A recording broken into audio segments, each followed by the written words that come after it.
बाहर की दुल्हन की शादी की तैयारियां इतने जोरों शोर से की जा रही थी जैसे वो शाही खानदान का आखिरी चश्मोशिराग हो। डिजाइनर्स, वेडिंग प्लानर्स और उनकी टीम घर में ऐसे आते जाते नजर आते जैसे वो उसी घर में रहते हों, बस कुछ देर को घर से बाहर चले जाते हों। मामा, आप इतने पैसे क्यों बर्बाद कर रही हैं? वीकेंड पर शार्लेट आई तो खफा होने लगी। तुम ये कहना चाह रही हो कि तुम पर मजीद और एहसान न करूं? क्रिसमस पर तोहफे लेते भी तुम सबको शर्म आती है। अब तुम मुझे देना चाहते हो लेकिन कुछ लेना नहीं। ऐसा करके तुम सब मुझे दूसरी औरत, दूसरी माँ होने का एहसास दिलाते हो। मेरा सब कुछ तुम्हारा है, मेरी आंखों का नूर और मेरे जिंदा रहने की कुव्वत भी। तुम मुझसे फरमाइश नहीं करती क्योंकि मैं दूसरी औरत हूँ। वो खफा हो गई। शादी के दिन मुझे हाथी चाहिए, 10-12 तो जरूर ही हों। झील किनारे चहलकदमी करें, 2-3 जराफे हो जाएं, बाकी कुछ शुतुरमुर्ग और रीछ। शार्लेट ने उनके गले में बाहें डाल दी। फरमाइशें शुरू हो गईं। अगर तुम्हें हाथी और ये सब चाहिए तो शादी श्रीलंका में करनी होगी या अफ्रीका में। उन्हें हाथियों, जराफों से अब भी कोई मसला नहीं था। नहीं, मुझे ये सब मैनचेस्टर में ही चाहिए। अगर आपने मुझे और जज्बाती किया तो मैं सफ़ेद चीतों की फरमाइश भी कर सकती हूँ। आप भी मेरी आंखों का नूर और जिंदा रहने की कुव्वत है। तुम और जज्बाती हो सकती हो, लेकिन सिर्फ इतना बता दो कि तुम शादी करना चाहती हो या जंगल आबाद करके शिकार। मामा महन ने कहका लगाया। शार्लेट ने धड़ाधड़ उनका मुंह चूमना शुरू कर दिया। शादी से एक हफ्ता पहले जॉर्डन का खानदान अमेरिका और दूसरे मुल्कों से मैनचेस्टर में इकट्ठा हो गया और वो सब आरजी रिहाइशगाह में रहने लगे। शार्लेट उनके इस्तकबाल के लिए गई और काफी परेशान सूरत वापस आई। जॉर्डन मामा महर के बुलाने पर अपने मामा पापा के साथ डिनर पर आया था। तमाम वक्त माहौल में तनाव रहा। उसकी मामा कलपत्रों की हमदरा नजर आती सारा वक्त खामोश बैठी रही और पापा नशीसगाह में टंगी मशहूर पेंटिंग्स देखते रहे। खाने के नाम पर चंद निवाले खाए गए और जाने में जल्दी की गई। तुम्हें यकीन है जॉर्डन तुम्हें खुश रख सकेगा? उसकी माँ की नजरों में वाज़ेह हकारत थी तुम्हारे लिए। अगर तुम उससे मोहब्बत नहीं करती तो छोड़ दो उसे। मैं नहीं चाहती कि दुनिया में कोई भी तुम्हें इन नजरों से देखे। लेडी महर के घर आज से पहले ऐसे मेहमान नहीं आए थे जिनके आते ही उनके जाने की तमन्ना की जाने लगी थी। जॉर्डन मुख्तलिफ मिजाज का है मामा। वो न कह सकी कि वो उससे मोहब्बत करती है, अब उसे छोड़ नहीं सकती, वो भी सिर्फ उसकी माँ के हकारत की वजह से। मोहब्बत करता है तुमसे, खाली खुली बर तो नहीं मार रहा। मुझे यकीन है उसके जज्बे पर। आप ऐसे परेशान ना हो, सब ठीक हो जाएगा। तुम्हारा ये यकीन हमेशा कायम रहे, मैं दुआ गो रहूंगी। लेडी महर ने साधना और अमरा को जॉर्डन के घर भेजना चाहा। जॉर्डन के कुछ और रिश्तेदार भी आ चुके थे। वो चाहती थी कि दोनों जाकर जरा जांच पड़ताल करके आएं कि जॉर्डन के खानदान के बाकी अफराद, खासकर खवातीन किस मिजाज से ताल्लुक़ रखती हैं, ताकि शादी के इंतजामात में वो उनकी पसंद और मिजाज के मुताबिक रद्दोबदल कर दें। मीडिया को बुलाने का ख्याल तो उन्होंने दिल से ही निकाल दिया था। इतने नाजुक मिजाज लोग थे, न जाने किस बात से भड़क उठते और ब्रेड पिट को वो ऐसे माहौल में बिलाकर क्यों बोर करती। ये फरमाइश सुनते ही अमरा और साधना का दम सा निकल गया।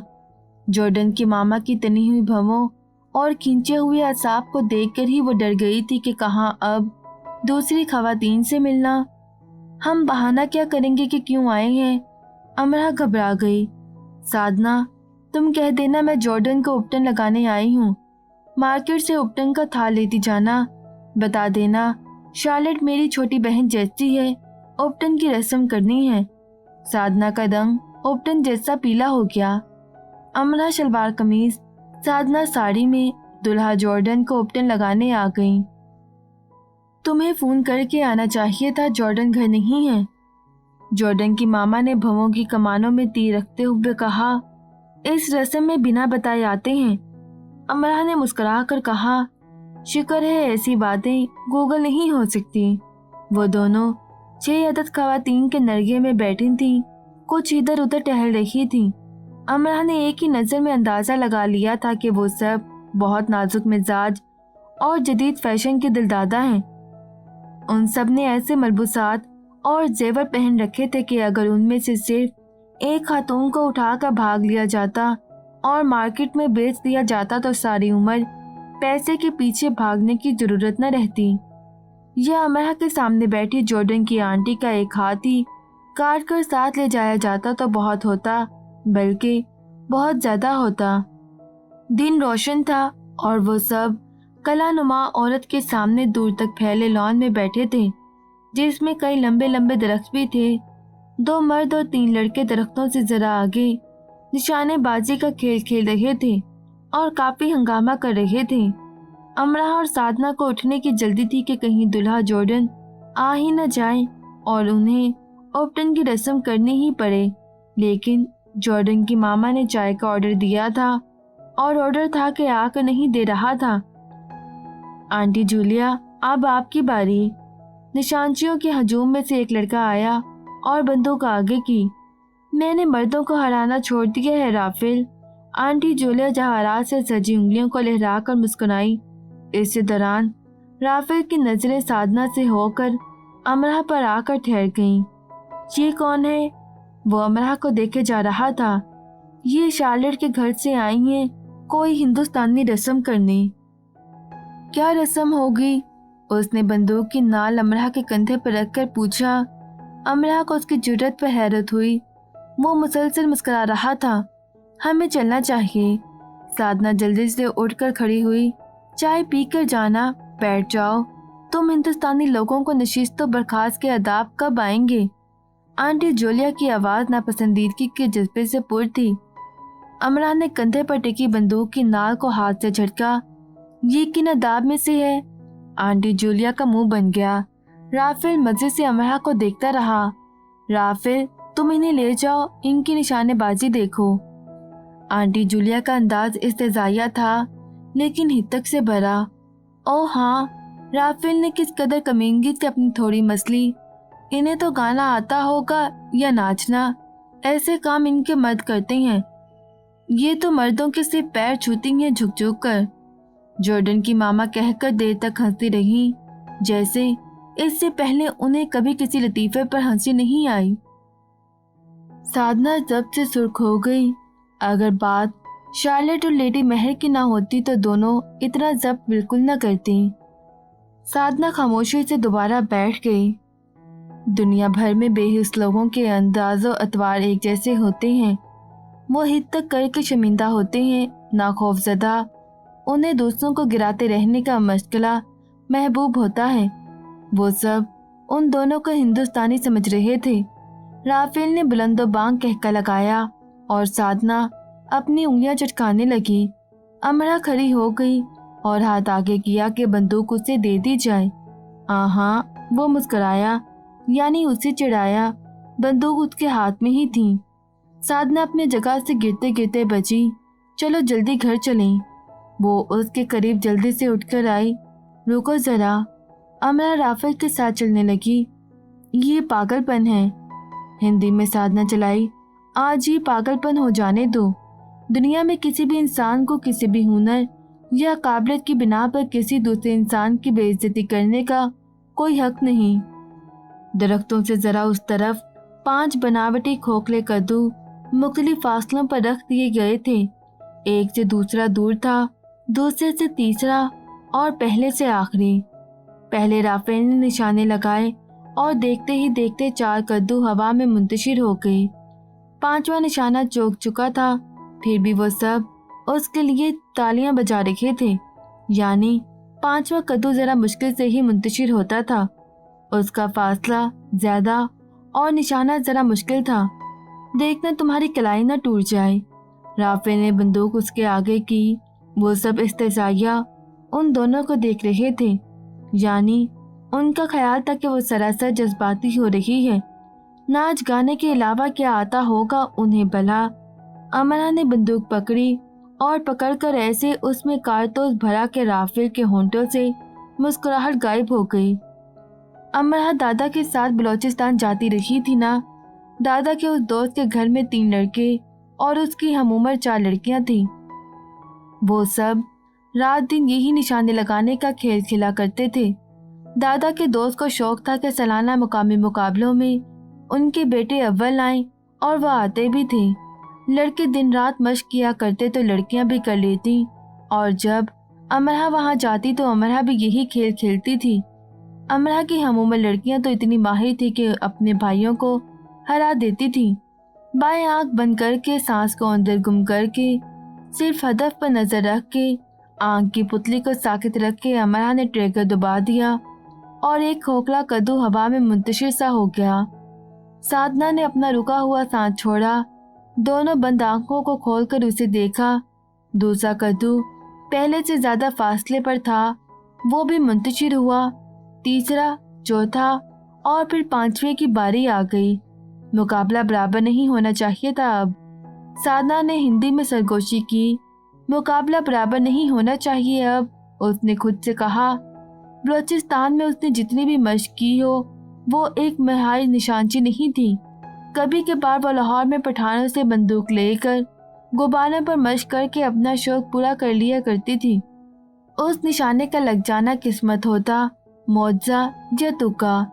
जरताश ने कहा था, निशानेबाजी में फासला इतना अहम नहीं जितना इर्तिकाज। हदफ पर ऐसे नजर रखो जैसे पूरी दुनिया में वो हदफ ही बाकी है, उसके अलावा कुछ नहीं। और उसने ट्रिगर दबा दिया।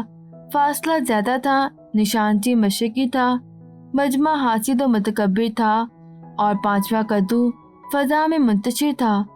अमरहा ने बंदूक पर से दोनों हाथ छोड़ दिए।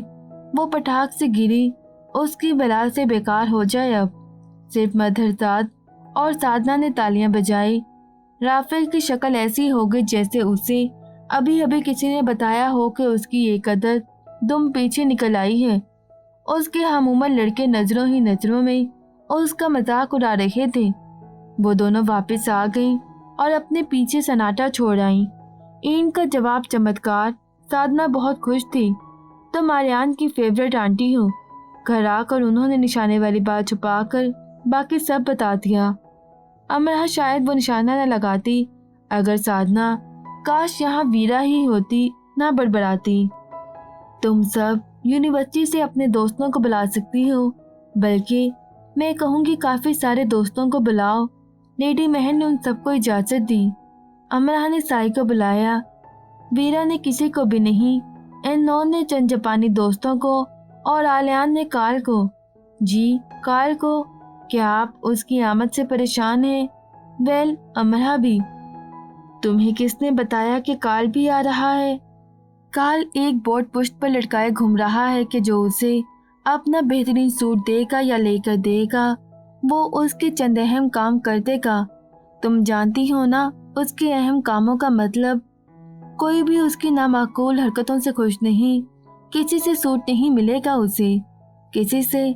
वेल, प्यारी दी क्वीन मैनचेस्टर के टॉप बिजनेसमैन की बेटी उसे मैकलोरान में बिठा कर ले गई थी खरीदारी करवाने। सुना है उसे अपने हिसाब का बॉयफ्रेंड से कोई हिसाब बराबर करवाना है कार्ल से। शाने उचकाकर वीरा हंसने लगी। अमरहा हंस न सकी। वो तो ये भी चाहती थी कि शादी पर वीरा भी ना हो, लेकिन उसके चाहने से कुछ ना हो सका और शादी का रोशन निखरा निखरा दिन सब समेत मौजूद हुआ। हिडन पार्क के तर्ज का पार्क था जहाँ शादी का इंतजाम था। घास का वुसत लिए फैला मैदान था। झील थी, झील पर पुल था, पुल के उस तरफ घास के मैदान, लंबे लंबे दरख्त और फूल थे। पुल के उस तरफ सफेद घोड़ों की चहलकदमी कर रहे थे और जा बजा फैले सवान थे जो आसमान से नाजिल होते दिन को ख्वाबनाक बना रहे थे। परियों की शादी मामा महर की बेटी की शादी थी। उन्हें यही सब चाहिए था। गुलाबी फूलों से सजे गोल चबूतरे के पसे मंजर में झील, पुल, दरख्त, टेले, स्वान और घोड़े थे और चबूतरे के सामने दो तरफ नशिस्तें। अमरहा ने गुलाबी चूड़ीदार पजामे पर सफेद कामदार दुपट्टा लिया था। वीरा और एनोन शार्लेट के साथ थीं। वो बाहर आ गए। मेहमान आ रहे थे और तकरीब शुरू होने में कुछ वक्त था। सफेद घोड़ों और सवान को देखने के लिए वो फूलों से सजे पुल से झील के उस तरफ चली गई। उस तरफ से धुंध बहुत छोड़ी जा रही थी ताकि तकरीब के आगाज से पहले कुदरती शक्ल इख्तियार कर ले। अभी उसने पुल के उस तरफ पैर रखा ही था कि मशीन से मसनूई धुंध का एक और रेला छोड़ा गया। पहले ही इतनी धुंध छोड़ी गई थी कि मजीद छोड़ती गई। हाथ का पंखा बनाती वो धुंध हटाने लगी कि उसका हाथ थप्पड़ की सूरत इंसानी खाल से टकराया। वो इंसानी खाल आलियान की थी। वो उसके ऐन सामने खड़ा था। उसके गाल से उसका हाथ छुआ था। अगर उनके दरमियान आने वाले उस पुल को खींच कर लंबा कर दिया जाए तो इस दौरान कुछ यूं हुआ कि उसने आलियान को देखा, उसकी सर्द महर, लेकिन दुनिया में सबसे खूबसूरत आंखों में से दो आंखों को, जिनमें देखने के बाद देखने का रास्ता नहीं मिलता, जिनकी चमक चकाचौंध भी मदम नहीं पड़ती, जो बिनाई रखने के अलावा भी कई कमालात रखती हैं, जिनसे मिलकर बिछड़ा नहीं जा सकता। फिर पेशानी पर गिरते उसके भूरे बालों और उसके नीचे तनी भवों को, फिर चंद दिनों की बड़ी शेव को, और फिर आलियान को, जिसके वजूद से शनाइसाई की झलक उभर कर मादूम हो चुकी थी, और उसके इर्द गिर्द फैली धुंध को, उस धुंध में धुंधले नजर आते दरख्तों, फूलों, सफ़ेद घोड़ों और स्वान को। हाँ, वो एक शहजादा ही था बिलाशुबा, लेकिन वो सिंड्रेला नहीं थी। वो उसका जूता लेकर आया था, ना उसका हाथ पकड़कर उसे अपने घोड़े पर बिठाने। वो एक लम्हा था। वहाँ एक कमरा थी और एक आलियान था, एक साहिर था और उसका सहर था, और एक बाबे मोहब्बत था जिसे पढ़कर बंद किया जा चुका था। जमीन पर बिखरती धुंध रक्त से कना होने के लिए तैयार हुई और फिर झूमकर उनके करीब आ गई।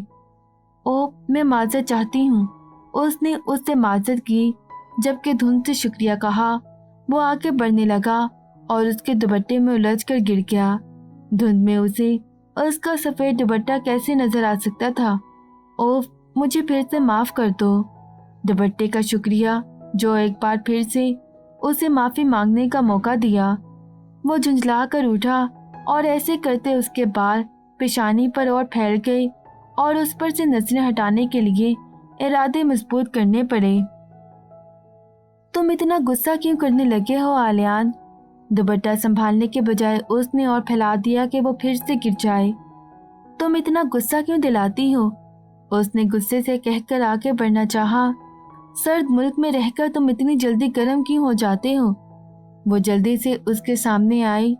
आलियान के पास कई जवाब होंगे, लेकिन उसने उसे एक भी देना जरूरी ना समझा।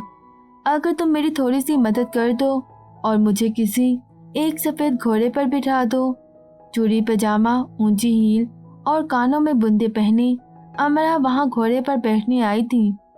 अगर तुम घोड़े की लगाम पकड़ लोगे तो मुझे घोड़े से डर नहीं लगेगा। वो उसे बता रही थी कि उसका, आलियान का और घोड़े का एक साथ होना किस कदर ज़रूरी है। तासुब से सर हिलाता वो फिर से आगे जाने लगा। चलो तुम घोड़े पर बैठ जाओ और मैं लगाम पकड़ लूँगी। अब खुश? चलो अब मुस्कुरा दो। वो फिर से उसके सामने आई। जल्दी से, उन घोड़ों पर लगाम और ज़ेन नहीं है। उन्हें तुम्हारी सवारी के लिए यहाँ नहीं लाया गया। वो जवाब दिए बगैर रह नहीं सका। अच्छा, उन पर ज़ेन और लगाम क्यों नहीं है? वो तुम घोड़ों से जाकर पूछ लो। चलो हम दोनों चल कर पूछ लेते हैं। वैसे भी मुझे घोड़ों की ज़बान नहीं आती, तुम्हें तो इंसानों की ज़बान भी नहीं आती। कहते उसने खुद को मसलूब पाया। उसकी आंखों की मानित पड़ती चमक से अमरा अफसुर्दा हो गई। तुम पहले वाले आलियान क्यों नहीं बन जाती? तुम्हें खामोश रहना सीखना चाहिए, वरना दूर रहना। तुम सिखा दो सब। तुम तो खुद एक उस्ताद हो अमरा। जो सबक तुम देती हो वो कोई और नहीं दे सकता। हो सकता है मेरे पल्लू से ये सबक बांध दिए गए हों। मुझे ये सब जानने में दिलचस्पी नहीं। तुम्हें अपने बाल तराशने चाहिए थे। तुम्हारे बालों की नोकें तुम्हारी आंखों को परेशान कर रही हैं। अमरा ने हर बार से ज्यादा खूबसूरत नजर आते उसके चेहरे को देखते रहने के बाद कहा। गैर इरादी तौर पर उसने अपने बाल पेशानी से उठाए और अमरा मुस्कुरा दी, जिस पर वो और खफा सा हो गया। मैंने तो सिर्फ इसलिए कहा कि तुम्हारे बालों से ज्यादा मुझे तुम्हारी आंखों की फिक्र है। मैं अपनी फिक्र करने के लिए खुद ही काफ़ी हूँ। उसकी आवाज़ तेज़ हो गई। मैं जानती हूँ तुम्हें खुद पर नाज है। अमरा उसकी तेज़ आवाज़ से घबरा गई, लेकिन कहे बगैर वो रह नहीं सकी क्योंकि वो बात को तूल देना चाहती थी। हाँ, इतना तो ज़रूर है कि मैं तुम जैसा नहीं हूँ। अमरा की आंखों में ठहरे हुए अंदाज में देखकर उसने कहा। अमरा के कानों में साइन होने लगी। जब तुम मशरिक का सफ़र करोगे तो तुम पर बहुत से राज खुलेंगे। मुझे ऐसे खित्ते का सफ़र नहीं करना जहाँ राजों और रवायतों का एहतराम इंसानों से बढ़कर किया जाता है। अमरा लाजवाब हो गई। वो आगे बढ़ गया और वो उसकी पुश्त से चलाई। जब तुम बूढ़े हो जाओगे तो तुम ज़रूर पछताओगे। तुम्हें घोड़े पर बैठने में मेरी मदद कर देनी चाहिए थी। अमरा झील में नजर आते उसके अक्स को देखती रही। झील खूबसूरत थी। उस पर तना आसमान या उसमें झुलमिलाता उसका अक्स। उसकी नज़रों ने उसके अक्स के हक में फैसला दिया। पुल पर से गुजरते आलियान ने बराए नाम गर्दन मोड़कर उसकी तरफ देखा और ऐसा करने पर उसे अफसोस हुआ क्योंकि उसने खुद के साथ कई अहद को तोड़ दिया था। अमरा उसे जाते हुए देख रही थी। एक पुल उनके दरमियान भी था। वो इस और उस तरफ थे। अब वो जहाँ हुआ करती है वो वहाँ से चला जाया करता है। उसने खुद को इतना बदल लिया है और उसे उस पर अफसोस भी नहीं। अमरा ने अपना दुपट्टा संभाला और उस तरफ आने लगी जहाँ वो शख्स खड़ा होगा जो आज इत्माम से तैयार होकर आना भूल गया था और जिसने टाई बांधने का तरद्दुद भी नहीं किया था, जिसे तकरीब में आने की जल्दी नहीं रही होगी और कान में सरगोशी करने की भी। मुझे बताया जाए क्या दुल्हन सिर्फ सफ़ेद लिबास वाली है? अच्छा, और सफ़ेद दुपट्टे वाली?